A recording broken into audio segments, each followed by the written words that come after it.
আজ শ্রী শ্রী অন্নপূর্ণা পূজা। দেবীর ধ্যানে তাঁর রূপের বর্ণনা এরূপ। তিনি দ্বিভুজা। তাঁর বাম করে সুবর্ণময় অন্নপাত্র, দক্ষিণ করে অন্ন পরিবেশনের জন্য সোনার হাতা। তিনি বুভুক্ষু ভোলানাথকে অন্ন প্রদানরতা। যিনি দুর্গা, যিনি কালী, কৃষিপ্রধান ভারতে তিনি পুনশ্চ অন্নদায়িনী অন্নপূর্ণা। সহজ সরল সারল্যে পরম সেবাময়ী মূর্তিতে সন্তানের পালন ও পোষণে ব্যস্ত যেন ঘরের মা অন্নপূর্ণা। মা সর্বভূতেই বিরাজমান, কখনো ক্ষুধা রূপে, কখনো শান্তি রূপে, কখনো বা ভ্রান্তি রূপে। উপনিষদ ও গীতাদি গ্রন্থে অন্নকে ব্রহ্ম বলা হয়েছে। সুতরাং শ্রী শ্রী অন্নপূর্ণাও অন্নদাত্রী ব্রহ্মময়ী। যিনি অন্নময়, মনোময়, প্রাণময়, বিজ্ঞানময় ও আনন্দময় কোষের ক্ষুধা নিবারণ করেন, তিনি মা অন্নপূর্ণা। অবিমুক্ত ক্ষেত্র কাশী মা অন্নপূর্ণার অত্যন্ত প্রিয় বাসস্থান। সেই কাশীনগরীর অধীশ্বরী রূপে তিনি সেখানে বিশেষ কৃপা বিতরণ করে চলেছেন। এখানে তিনি মা ভবানী নামেও পরিচিত। কাশীখণ্ড অনুসারে আমরা তার মহিমার কথা জানতে পারি। চৈত্র মাসের শুক্লা অষ্টমীতে ভক্তদের 108 বার মা অন্নপূর্ণাকে প্রদক্ষিণ করা উচিত। এর ফলে ভক্তরা সমস্ত পর্বত, সমুদ্র, পবিত্র আশ্রম, সমস্ত ভূমি এবং সমগ্র বিশ্ব প্রদক্ষিণ করার যে ফল তা এখানেই পাবেন। কাশীখণ্ডে আরও বলা হয়েছে, যদি ভক্তরা কাশীতে কোনো ধরনের কষ্টের সম্মুখীন হন, তাহলে তাদের মা অন্নপূর্ণার আরাধনা করা উচিত। তাতে তাদের সমস্ত সমস্যার সমাধান ও সকল প্রকার বাধা দূর হবে। এইভাবেই আমরা কাশীখণ্ড থেকে ভবানী বা অন্নপূর্ণার মাহাত্ম্যের কথা জানতে পারি। মায়ের মন্দির লাল পাথরের তৈরি, উঁচু প্রাচীর ঘেরা। কাশীর অন্যান্য মন্দিরের মতো এই মন্দিরও বিধর্মীদের অত্যাচারে ধ্বংস ও পুনর্নির্মিত হয়েছে বারে বারে। বর্তমান মন্দির মারাঠা রানী ইন্দোরের অহল্যাবাই হোলকার অষ্টাদশ শতকের শেষাশেষি তৈরি করিয়ে দেন বিশ্বনাথ মন্দির নির্মাণের সময়। এই মন্দিরও উত্তর ভারতের লাল রাজস্থানী পাথরে তৈরি, ছোট বড় অনেক চূড়া সমন্বিত, নাতি উচ্চ সুদৃশ্য অলঙ্করণে খোদিত। পিতলের পাত দিয়ে মোড়া বিশাল দরজা পার হয়ে মন্দিরে প্রবেশ করে একটু খোলা চত্বরের মাঝে মায়ের নাটমন্দির সমেত গর্ভমন্দির। গর্ভমন্দির খুবই ছোট। নাটমন্দিরটি কয়েকটি লাল পাথরের থামের উপর দাঁড়িয়ে আছে। সাদা কালো মার্বেল পাথরের মেঝে।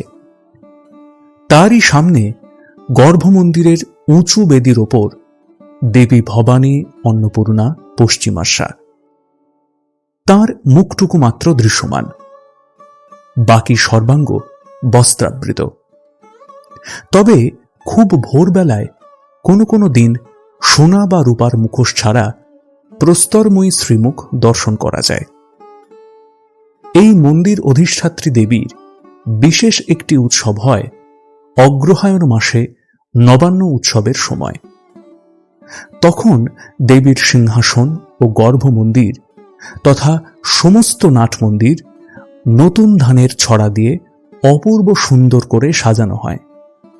আর সেই সময় রূপোর আলাদা সিংহাসনে রূপোর অন্য অন্নপূর্ণা মূর্তি ও নৃত্যরত ভিখারী শিব ত্রিশূল ও ভিক্ষাপাত্র হাতে তাঁদেরও দর্শন করা যায়। দেবীর সামনে সেই নতুন বিগ্রহদের সাজিয়ে দেওয়া হয়।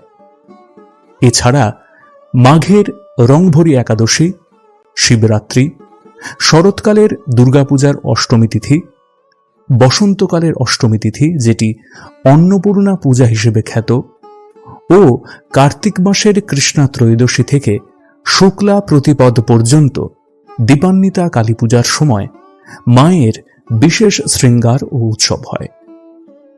ওই সব সময় ওই রূপর প্রতিমা শিব সহ গর্ভমন্দিরে বসানো হয়।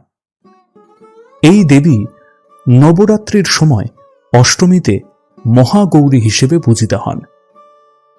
দীপান্বিতার সময় ত্রয়োদশীর দিনকে বলা হয় ধনতেরাস।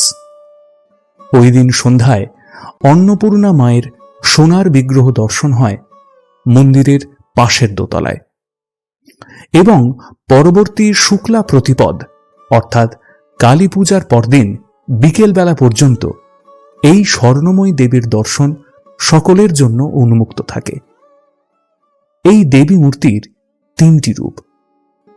মাঝখানে আসন করে বসা দেবী অন্নপূর্ণা, তার ডান হাতে সোনার হাতা ও বাম হাতে মণিমাণিক্য বসানো হাঁড়ি, সারা শরীরে বহু রত্ন অলঙ্কার, মাথায় ওই রকমই হিরে মণিমাণিক্য বসানো সোনার মুকুট।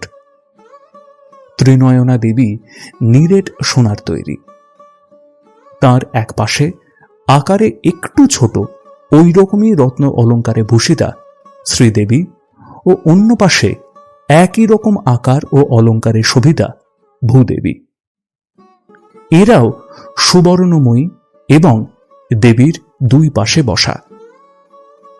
এই সোনার অন্নপূর্ণা দর্শনের প্রথম দিন মায়ের সামনে একটি বিরাট থালায় প্রসাদী খই ও প্রচুর পয়সা থাকে। দর্শন প্রার্থী ভক্তদের মায়ের পূজারী মায়ের নির্মাল্য ও প্রসাদ হিসেবে ওই খই ও একটি পয়সা দেন।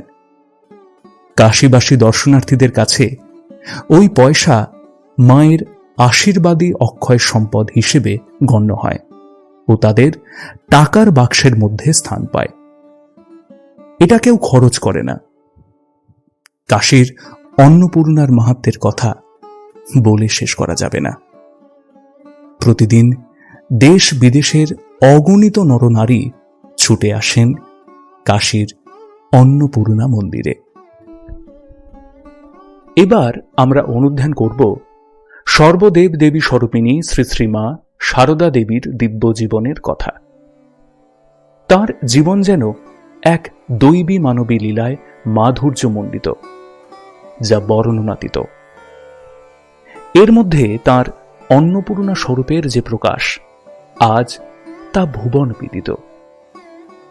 মায়ের জীবনের বহু ঘটনার কথা স্মরণ করলে আমরা তার এই অন্নপূর্ণা স্বরূপের যে প্রকাশ তা দেখতে পাই। দুই একটি ঘটনার কথা স্মরণ করলে আমাদের একটি ধারণা তৈরি হবে। মায়ের বয়স যখন 11 বছর, তখন 1271 বঙ্গাব্দ, ইংরেজি 1864 থেকে 65 খ্রিস্টাব্দ। জয়রামবাটি ও পার্শ্ববর্তী অঞ্চলে ভীষণ দুর্ভিক্ষের আবির্ভাব হয় সেই সময়। মায়ের পিতার কিছু ধান সঞ্চিত ছিল। তিনি নিজে দরিদ্র হলেও চারিদিকের হাহাকারে বিচলিত হয়ে পোষ্যবর্গের ভবিষ্যৎ না ভেবে অন্নসত্র খুলে দেন। এই ঘটনার বিবরণ শ্রীমায়ের ভাষায় এই রূপ পায়। একবার সেখানে কি দুর্ভিক্ষই লাগলো, কত লোক যে খেতে না পেয়ে আমাদের বাড়ি আসত। আমাদের আগের বছরের ধান মড়াই বাঁধা ছিল। বাবা সেই সব ধানে চাল করিয়ে কলাইয়ের ডাল দিয়ে হাঁড়ি হাঁড়ি খিচুড়ি রাঁধিয়ে রাখতেন। বলতেন, বাড়ির সবাই এই খাবে, আর যে আসবে তাকেও দেবে। আমার সারদার জন্যে খালি ভালো চালের 2টি ভাত করবে, সে আমার তাই খাবে। একদিন এমন হতো, এত লোক এসে পড়তো যে খিচুড়িতে কুলোতো না। তখনই আবার চড়ানো হতো, আর সেই গরম খিচুড়ি সব যেই ঢেলে দিত, শিগগির জুড়োবে বলে আমি 2 হাতে বাতাস করতুম। আহা, খিদের জ্বালায় সকলে খাবার জন্য বসে আছে। একদিন একটি বাগদি না ডোমের মেয়ে এসেছে। মাথার চুলগুলো ঝাঁকড়া ঝাঁকড়া হয়ে গেছে তেলের অভাবে, চোখ উন্মাদের মতো। ছুটে এসে গরুর ডাবায় যে কুড়ো ভেজানো ছিল তাই খেতে আরম্ভ করেছে। এত যে সকলে ডাকছে, ওরে বাড়ির ভেতরে এসে খিচুড়ি খা, তা আর ধৈর্য মানছে না। খানিকটা কুঁড়ো খেয়ে তবে কথা তার কানে গেল। এমন ভীষণ দুর্ভিক্ষ। সেই বছর দুঃখ পেয়ে তবে লোকে ধান মরাইয়ে রাখতে আরম্ভ করলে। মা অন্নপূর্ণার ধ্যানে তাকে ভবদুঃখ হারিণী বলে বর্ণনা করা হয়েছে। তার দিব্য প্রকাশ শ্রীমায়ের জীবনে সহজ, অকৃত্রিম ও অনবদ্য মনোরম ভাবে ফুটে উঠেছে। আমরা দেখতে পাই ভবিষ্যতে যিনি মাতৃত্বের মহিমমণ্ডিত দাবি নিয়ে প্রতি হৃদয়ে বিরাজিতা হবেন, বাল্যে তিনি সুকুমারী হস্তে বিজন গ্রহণ পূর্বক বুভুক্ষুর অন্ন ভোজনোপযোগী করতে কত ব্যস্ত। আবার অন্নপূর্ণা স্তোত্রের শেষ ভাগে আচার্য শঙ্কর যা লিখেছেন তার অনুবাদ এইরূপ: হে অন্নপূর্ণে, তুমি নিরন্তর পূর্ণরূপে বিরাজিতা, তুমি শঙ্করের প্রাণ প্রিয়া, তুমি পার্বতী, তুমি আমায় এইরূপ ভিক্ষা দাও যেন আমার বৈরাগ্য এবং জ্ঞান লাভ হয়। এই তত্ত্বের বাস্তবিক রূপ একটি ঘটনা অনুধ্যান করলে বোধহয় ভুল হবে না। স্থান কাশীপুর উদ্যানবাটি। রোগশয্যায় শায়িত শ্রীরাম ও কৃষ্ণ সেখানে উপস্থিত নরেন্দ্রনাথ সহ তাঁর অন্যান্য অন্তরঙ্গ ত্যাগী শিষ্যদের উদ্দেশ্য করে একদিন বললেন, তোদের ভিক্ষার অন্ন খেতে ইচ্ছা হচ্ছে। এই শুনে শ্রীযুক্ত নরেন্দ্র আদি ভক্তগণ উল্লাসে নেচে উঠলেন।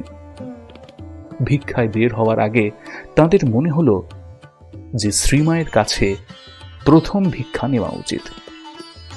সেই অনুসারে তাঁরা শ্রীমায়ের সমীপে উপস্থিত হলেন এবং শ্রীমা তাঁদের পাত্রে একটি টাকা 16 আনা অর্পণ করলেন। এই রূপে প্রতি কার্যের প্রথমেই তাঁরা শ্রীমায়ের আশীর্বাদ ভিক্ষা করতেন এবং স্নেহময়ী জননীও অকাতরে তা দান করতেন। বস্তুত কাশীপুরের প্রতি কার্যের পশ্চাতে বড়দাত্রী শ্রী শ্রী মায়ের অদৃশ্য মঙ্গল হস্ত প্রসারিত থেকে সকলের প্রাণে আশা ও আনন্দ সঞ্চার করত। আর এই কাশীপুর হয়ে উঠেছিল যেন সেই শিবপুরী কাশী। আর সেখানে কাশীপুরের অধীশ্বরী রূপে শ্রী শ্রী মায়ের অপার করুণা প্লাবিত করেছিল আশ্রিত সন্তানদের। আমরা কাশীর মা অন্নপূর্ণার কিছু কথা বর্ণনা করেছি। সেই বর্ণনার মধ্যে একটি সাদৃশ্যমণ্ডিত শ্রী শ্রী মায়ের জীবনের একটি ঘটনার কথা এইবার উল্লেখ করা যাক। সেটিও এই কাশীধামেরই ঘটনা। একবার শ্যামা পূজার পরদিন সকালে মা কাশীর রামকৃষ্ণ মিশন সেবাশ্রমে পদধূলি দেন। ওই সময় পূজ্যপাদ ব্রহ্মানন্দজি, শিবানন্দজি, তুরিয়ানন্দজি, চারুবাবু, ডাক্তার কাঞ্জিলাল প্রভৃতি অনেকেই উপস্থিত ছিলেন। শ্রীযুক্ত কেদার বাবা, পরে যিনি স্বামী অচলানন্দ নামে পরিচিত হয়েছিলেন, তিনি মাতা ঠাকুরানীর পালকির সঙ্গে সঙ্গে গিয়ে রোগীদের আবাস গৃহগুলি দেখালেন এবং প্রত্যেক গৃহের পরিচয় দিলেন। সমস্তই দেখা হলে শ্রীমা উপবেশন করলেন এবং কেদার বাবার সঙ্গে কথা প্রসঙ্গে সেবাশ্রমের বাড়ি, বাগান ও ব্যবস্থা সম্বন্ধে অতিশয় সন্তোষ প্রকাশ করলেন। তিনি বললেন, এখানে ঠাকুর নিজে বিরাজ করছেন আর মা লক্ষ্মী পূর্ণ হয়ে আছেন। এরপর তিনি জানতে চাইলেন, প্রথমে এই ভাব কার মাথায় এসেছিল এবং কি রূপে সমস্ত পরিকল্পনা রূপ পরিগ্রহ করল। সব শুনে শ্রীশ্রীমা বললেন, স্থানটি এত সুন্দর যে আমার ইচ্ছা হচ্ছে কাশীতে থেকে যায়। তিনি লক্ষ্মীনিবাসে ফিরবার কিছুক্ষণ পরেই একজন ভক্ত সেবাশ্রমে এসে অধ্যক্ষকে বললেন, শ্রী শ্রী মায়ের সেবাশ্রমে দান এই 10 টাকা জমা করে নেবেন। তাঁর প্রদত্ত সেই 10 টাকার নোটখানি অমূল্য রত্নরূপে আজও সেবাশ্রমে সুরক্ষিত আছে। শারদাত্রী শারদাই, অন্নদাত্রী অন্নদা, যার কৃপায় ব্রহ্মজ্ঞান লাভ হয়। তাই স্বামী ব্রহ্মানন্দজি মহারাজ এই কাশিতেই বলেছিলেন, মার কাছে যে ব্রহ্মজ্ঞানের চাবি, মা কৃপা করে চাবি দিয়ে দৌড় না খুললে যে আর উপায় নেই। মায়ের জীবনে দেখতে পাই, যখনই দুর্ভিক্ষ অনাবৃষ্টি এসেছে, জয়রামবাটিতে অথবা তার পার্শ্ববর্তী স্থানে চাষিরা ছুটে গেছেন মায়ের কাছে। তার প্রার্থনার ফলে তা যেন খুব সহজেই দূর হয়ে যেত। জয়রামবাটিতে এরকম কতবার হয়েছে। হঠাৎ একদল ভক্ত সন্তান এনে উপস্থিত হয়েছে, হাঁড়িতে ভাত বাড়ন্ত, অথচ মায়ের মহিমায় সকলেই সেই হাঁড়ির অন্নে পেট ভরে প্রসাদ পেয়েছেন। তথাপি হাঁড়ি শূন্য হয়নি। এই হলেন শ্রী শ্রী মা সারদা দেবী, যিনি অন্নপূর্ণা রূপে একদিকে যেমন এই সমগ্র রামকৃষ্ণ সংঘকে পুষ্টি বিধান করে চলেছেন, যা আমরা প্রত্যক্ষভাবে দেখতে পাই, আবার অপরদিকে সমগ্র জগৎকেও তিনি অকাতরে কৃপা বিতরণ করে চলেছেন। সেই টানে প্রতিনিয়ত ছুটে আসছেন অগণিত নরনারী। তাদের জীবন ধন্য হচ্ছে, সমৃদ্ধ হচ্ছে অবিরত।